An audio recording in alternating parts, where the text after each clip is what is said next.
Hello guys, in this intermediate trick video, I would be telling you how to solve these two advanced F2L cases. So let's start.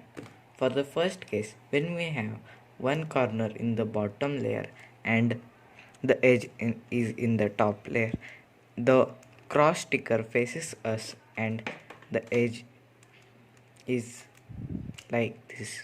So to do this, many people do just rotate this side and do LUL prime, then rotate again, but it's not very efficient solution.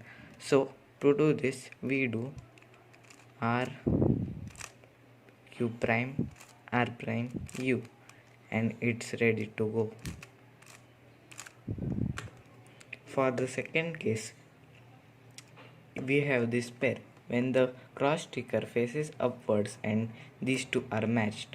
So to do this, first we insert this pair this corner right here by doing R U R prime, and then just solve this case, our previous case. It's the same, and just insert, and just fast it will just look like this. Thank you for watching this video. If you find this helpful, please like and share this video and subscribe to my channel Cubing Tips and Tricks.